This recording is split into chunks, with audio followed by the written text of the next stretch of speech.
You don't hear me attacking certain subjects very, very often. One of those subjects is anything pertaining to First Take, ESPN, what's written. I pride myself on being a big boy. I can take it. It doesn't matter to me.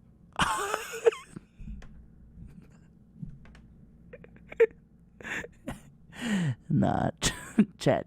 Come on, bro. Come on, bro. Go, chat. Come on, bro. Come on, bro. Come on, bro. Come on, bro. Me, what people say most of the time, and I'll confess to you, one of the biggest reasons it doesn't matter is because I know at any given moment I can reach out and touch folks anytime I want to. So why do I need to worry about it? But there are certain times where enough's enough. Enough's enough. And you know, I've listened to quite a few people over the last few weeks, particularly since. No, chat, I can't. Chat, bro, that's just. Chat, bro, we not even 30 seconds in.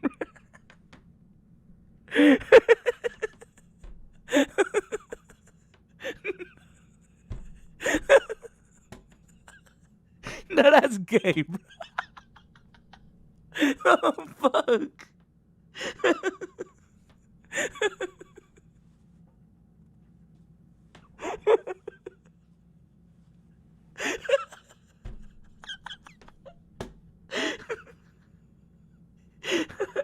I just need to press.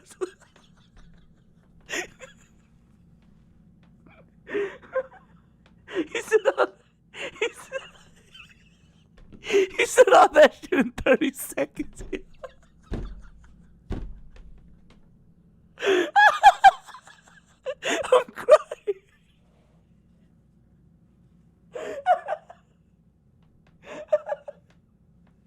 Oh, fuck. Oh. I just need to press. The layoffs I'm muting. At ESPN. Especially Dan Batard, who I'll get into in just a few minutes.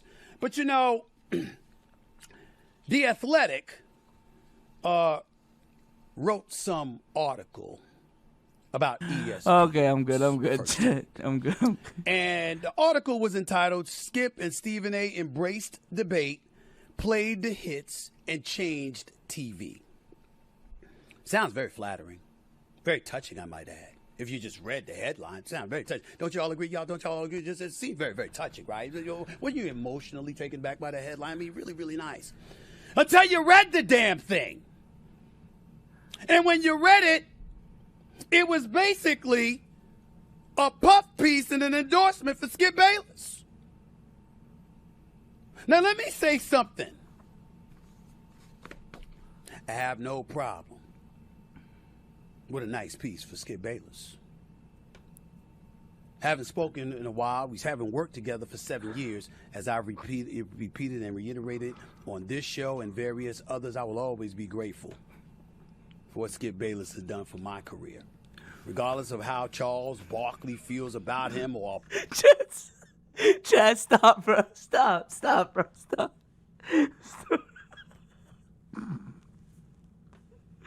Stop, bro. Stop, bro. Stop. Stop,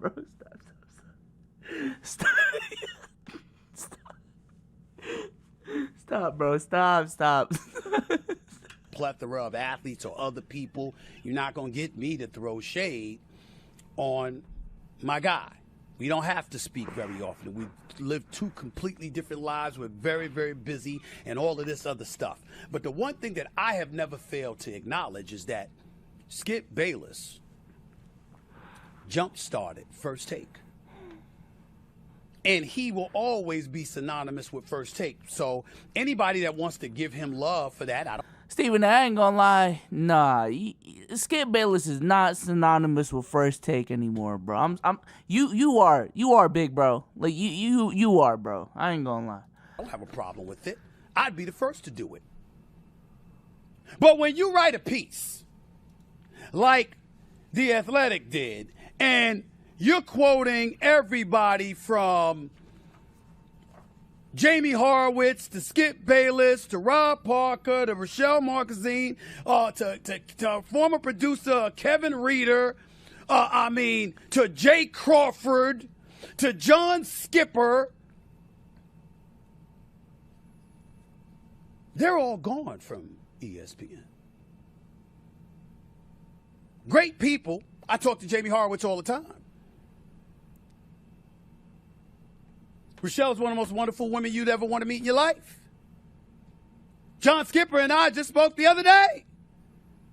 I'm not throwing any shade on them. I'm saying when you're writing a piece, and it's supposed to be about First Take, and you're talking about everybody from the past, what exactly is it that you're trying to say? We got an executive VP at ESPN who has overlooked and overseen ESPN for the last 6.5 years minimum. There is one sentence from him. Talking to me was like damn near pulling teeth. Oh, shit. I mean, let's just call it like it is. And not only was that the truth, but it was also like, the days of past. And this is what First Take is. First Take has changed over the years. But that's not why I bring up this subject. I bring up this subject because whether it's Skip, who's going to be back on the air on Undisputed and on August 28th, there's a promo. Whether it's somebody talking about the days of yesteryear, whether it's The Athletic today, whether it's some other outlet another day, whether it's Dan Batard another day, First Take is mine's, baby. And the Smiley Kings. You ever heard of a guy named Pete McConville? You haven't. I haven't. Do you know that when First Take was Cold Pizza before it got named First Take, there was a debate segment within the show Cold Pizza? It was created and produced by Pete McConville. Shout out to Pete. Who's now a big-time producer for First Take. Oh, shit. Along with my man Tom DeCourty. Along with my man James Dunn. Miss my man Antoine Lewis. Casualty of the layoffs. God bless him. Pizza. Yo, stop, bro. Stop. Did a great job for us for a decade. But it's a different day. Pussy. When I sit around and I listen to people bloviate about where ESPN, it used to be this way. What the hell y'all talking about? What you talking about past tense for? We ain't going anywhere. Type shit. The reason why I wanted to start the day off with this subject on this pod. Well, First Take ain't going anywhere. I think if there is one show that is safe on ESPN, it would say, I would say it's First Take. Sports Center is definitely up there. But I think those two are like the main shows of the platform at this point. Like, to be honest with you. So, I think the conversation is a little bit bigger than just First Take, though. I will say that. It's because I see the promos for other people. I get the impression of what people are wishing for. I'm not going away. I thought, fellas, I couldn't be more fired up about this upcoming year. You think I'm fading? You think First Take is going to fade? You think that we going to sit up there and lay down and just let others come along, or we going to take them out? Let's go. Okay. Let's go. I can't wait. I might come off vacation early. Okay, big bro. What? Talk your shit.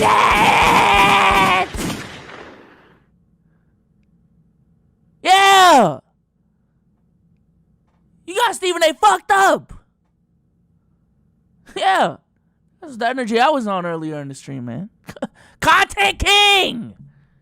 Stop. Because I got time in August, too. I might come off vacation early in August. I can't wait. Hell y'all think this is? Everybody talking about what it used to be. We're number one.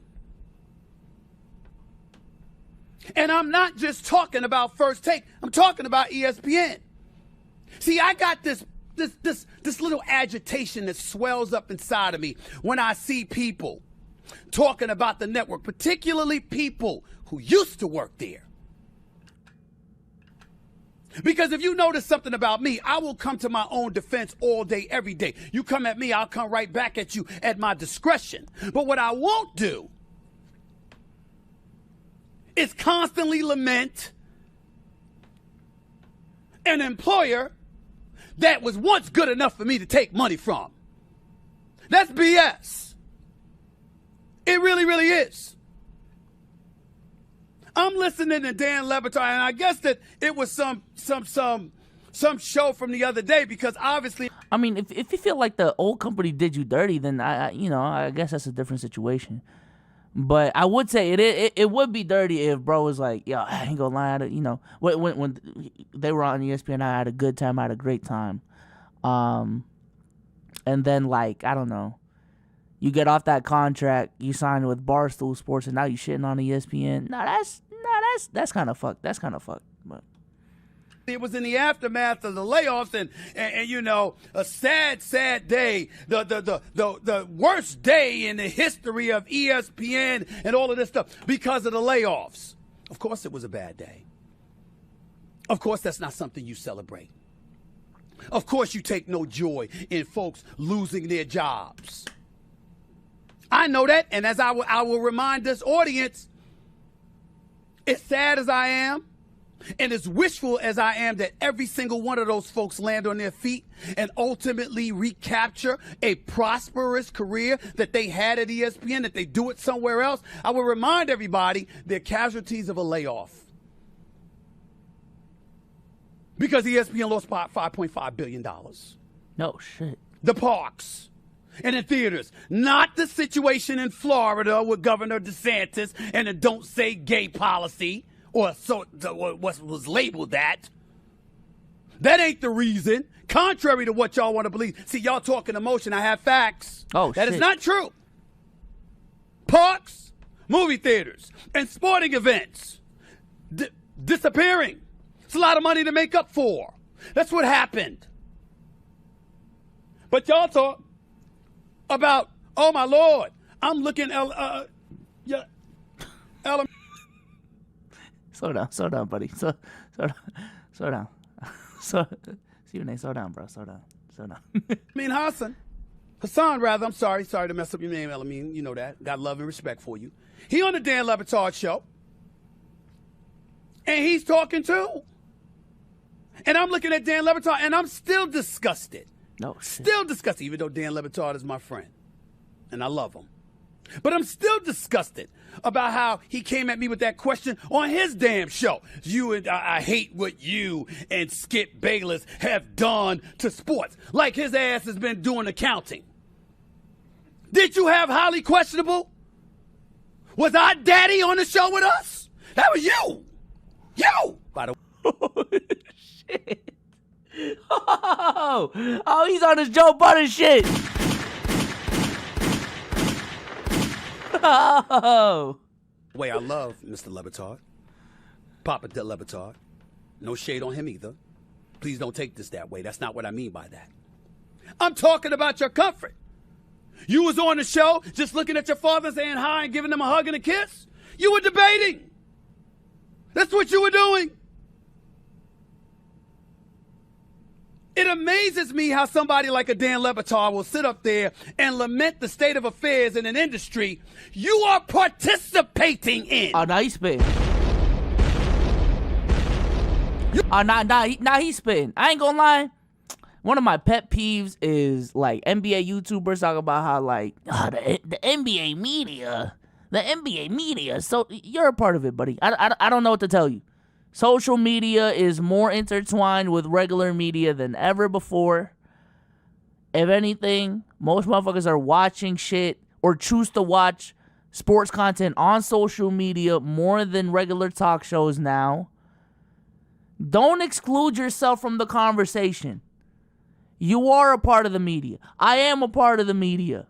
All right? So when I critique the NBA media, I'm critiquing my my peers, the community I'm in, mainstream media. Like, unless it's specifically mainstream media, then I'll just add the specifier.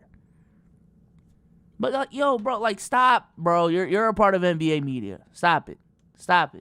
You sitting on the air, I don't know how long ago it was, with Jamel Hill talking about how, you know what, it's a great thing you left. Really? Okay. Probably is. Because I know you're gifted at what you do, and you're a great person. You know I love you, but I'm getting on Dan Batard about this a little bit. Why is ESPN always a topic of discussion like this? And why are folks coming off like we're losing? Subscribers have diminished. We're in 72 million homes now, not the 90+ million or even 100 million that we were years ago. Do you have any idea how dominant ESPN in the sports landscape? Okay, Stephen A's been a little bit disingenuous here, all right? There are downward trends. It looks like that's what the report is saying. Like, because of how dominant you are, like, you losing 20% still might be the most dominant thing out there.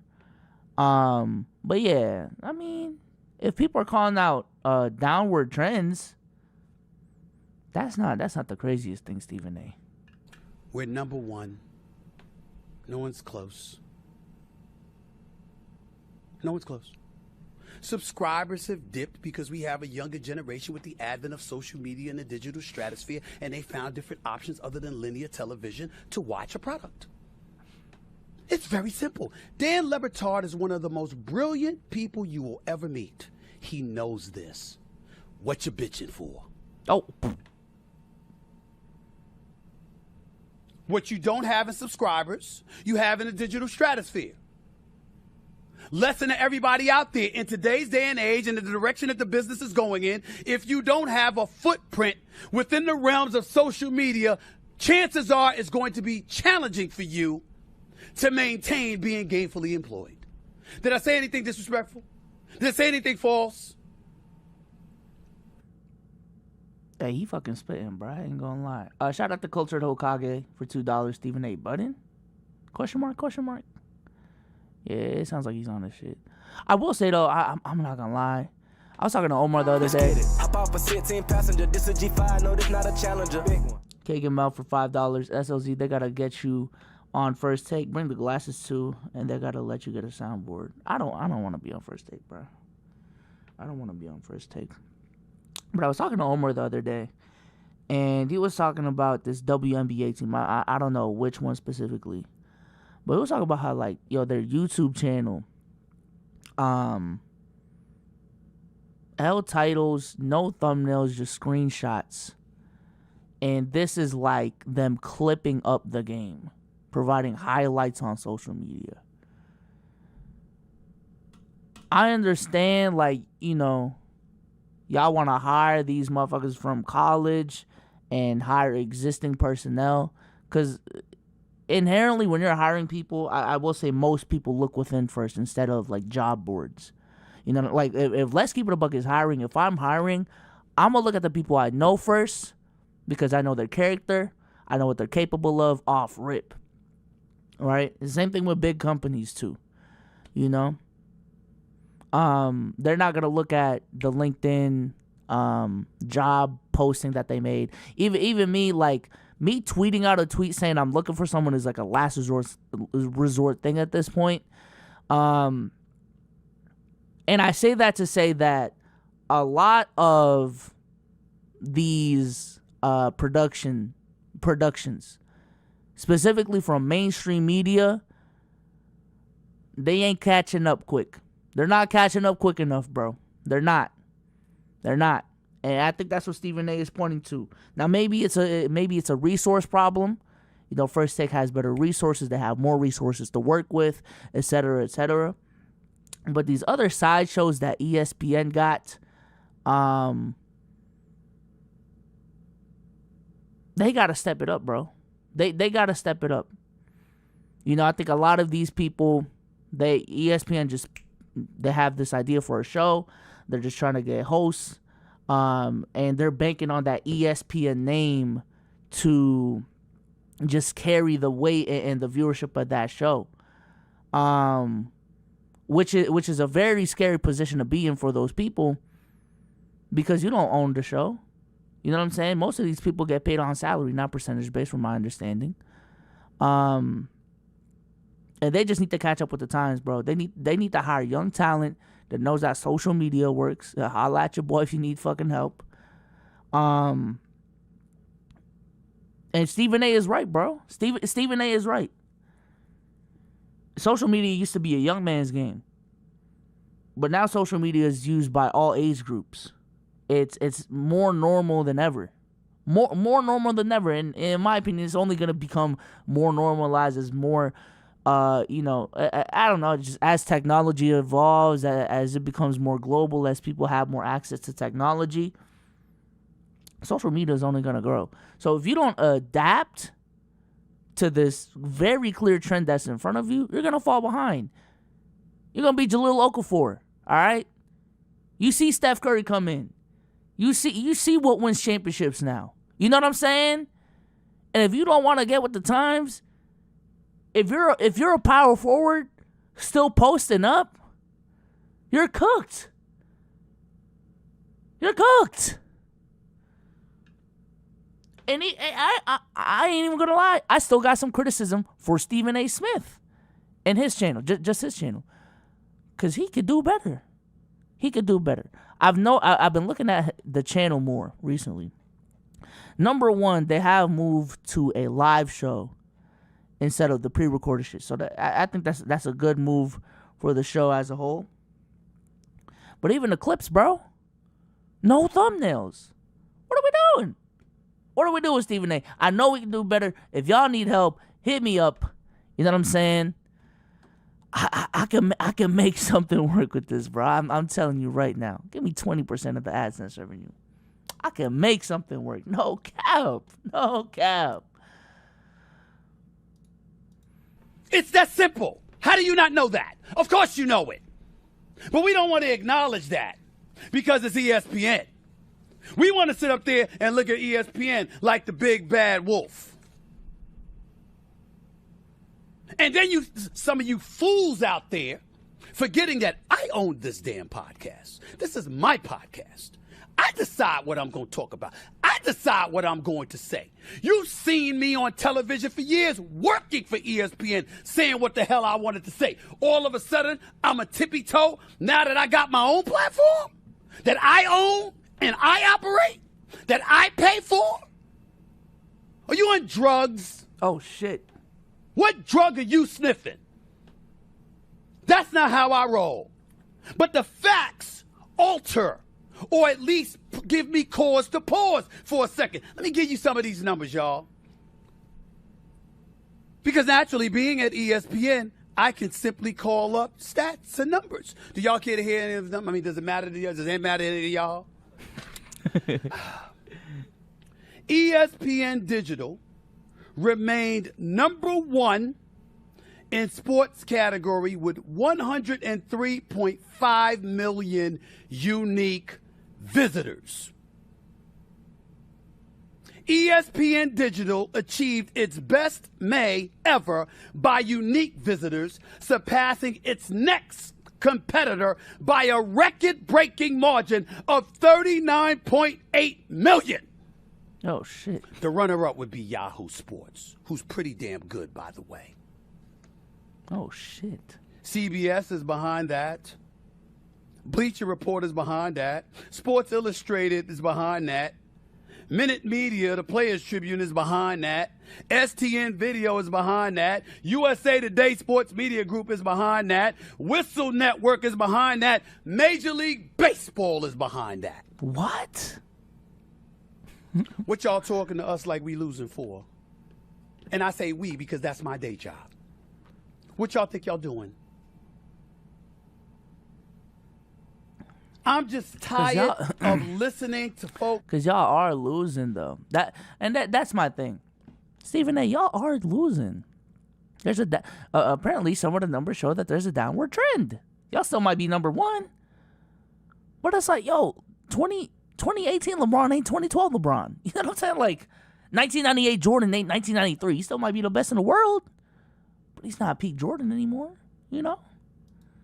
Bantering back and forth and acting like, listen, it's hard times, it's hard times, it's hard times. I mean, what has happened to the worldwide leader? What has happened to ESPN? Business has happened.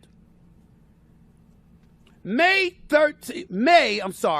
of 2003, ESPN laid off 400 staffers. Where were y'all then? Oh, you were employed by ESPN.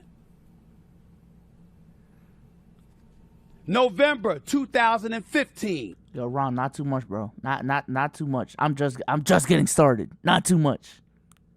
Not too much. You could say my peak is.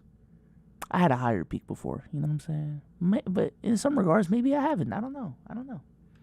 ESPN laid off 300 staffers. Where were you then? Oh, you were employed by ESPN. April 2017.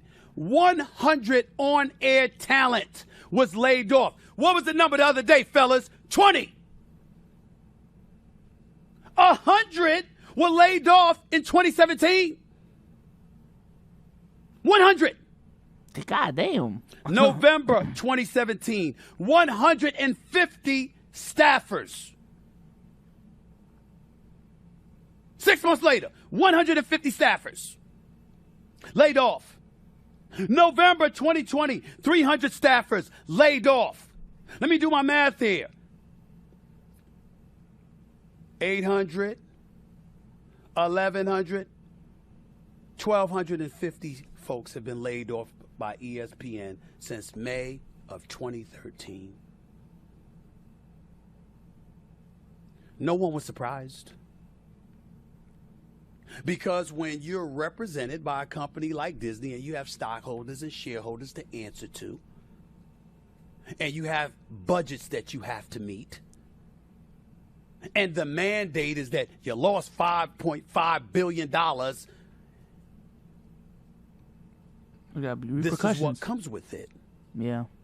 So you have to make sure you transition yourself into being a liability or an asset. You have to make a distinction between the two, because just coming to work every day and doing your job, no matter how great you are, folks are going to look at the numbers. That's why I came on the air and I told you I could be next. What I meant by that is if my ratings drop, I could be next.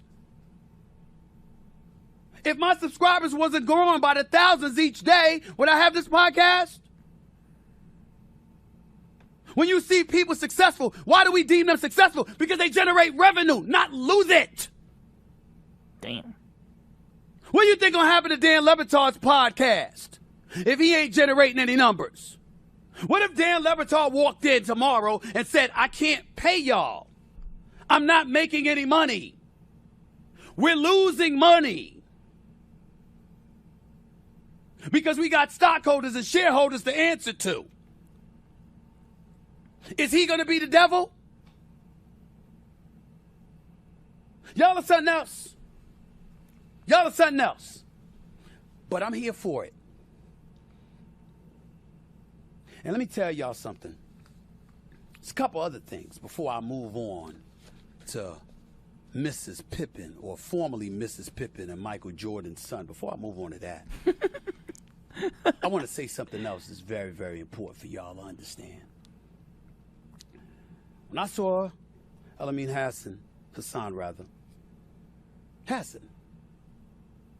I never called him by his last name. That's why I always mispronounce it, and I apologize for that. That's not intentional, my brother. You know I love you.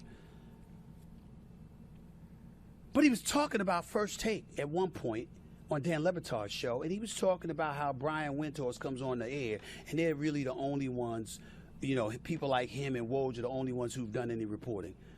I haven't done any reporting on First Take in my decade on the show. Oh, shit. I haven't broken news. I haven't gotten interviews. I haven't done any reporting, really. Really? It's kind of distant. Yeah, Stephen A. is taking that statement in a vacuum a little bit too seriously.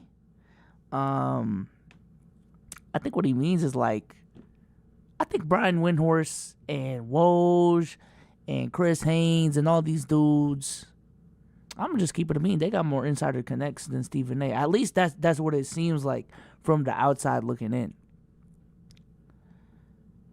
You know, like they are known for breaking news.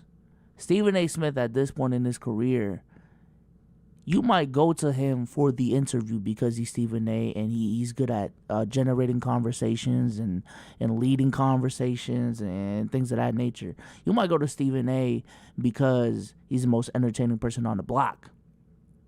You know what I'm saying? Like a lot of his shit now on it. Let's just give it a bean. It's not reporting on news.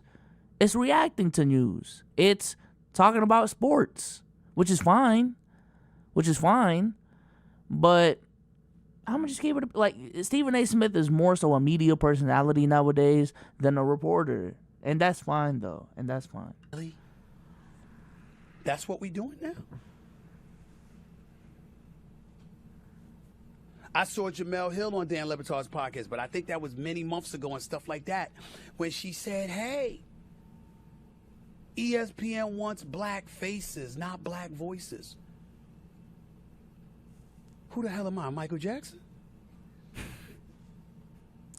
Yo, who laughed in the back, bro? Who laughed in the back, bro? I lost my complexion or something? What about Ryan Clark? What about Marcus Spears? What about Louis Riddick? What about Kimberly Martin? What about Damian Woody? Damn, he going off though. He's dead ass. What about Bart Scott?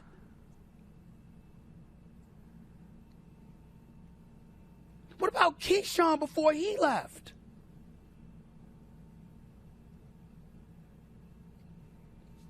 We had black voices all over the place. Black face. I'm only bringing this up, ladies and gentlemen, because honest to God, I never saw it. I don't know the difference between what was posted yesterday or a week ago and what was posted 6 months ago. But I'm seeing this, I'm like, what?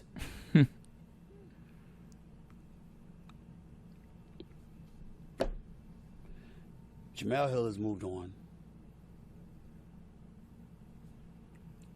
As a colleague, I miss her every day. But as a friend, fuck her type shit? Hell yeah. Wonderful talent. Deep sister. Conscientious, cares about a lot of people. I would never, ever, ever think to utter that any network she is on want black faces but not black voices. I would never do that. Not in a million years. Just because she's on it. Because her voice mattered that much to our network. Dan Le Batard's voice mattered that much to our network. Why y'all think I got offended when I said to him, well, what the hell were you doing? Pussy? Teaching some journalism class or something? Because I would never assume that Dan Le Batard is being extra for the purposes of trying to sell television and not being his true, authentic self. Do you have any idea how insulting it is? Shout out to the To 366, make those kind of implications? Shout out to the 366. But it's all right. Because I love you anyway. You and your crazy ass self. Type shit. Ain't nothing to talk about with Jamel Hill. I love her always.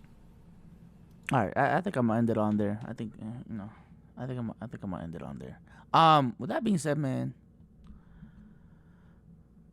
I think it's just business at the end of the day. Man, I think it was interesting that Stephen A. pointed out that it wasn't because ratings technically were falling. It more so had to do with like revenue in real life, like stadium revenue, the parks and all that shit, which accounts for billions of dollars. And with that shit going down, someone got to pay the price. I'm sorry. Someone got to pay the price, and it's not gonna be the people that's generating the company revenue. I think it's just the nature of business for businesses to take risks on certain shows that are Low risk, high reward. But if those risks do not pan out, if your shit is not performing, yeah, you're gonna get cut. That's just business. That's just business. You know what I'm saying? Like if Let's Keep It a Buck had a spin-off show tomorrow called Bucket Let's Keep. I don't fucking know. And we spent $1,000 into it every single month. But every single month it was only generating us $50. We're going to keep it up for 3 more months just to see what the fuck happens. 4 more months. But if at the end of those 4 more months, this shit is, it went from 50 to 60. Ooh, 50 to 60. I'm sorry, but pack it up. That's a Tsunami Poppy Greg in the chat. Pack it up, buddy.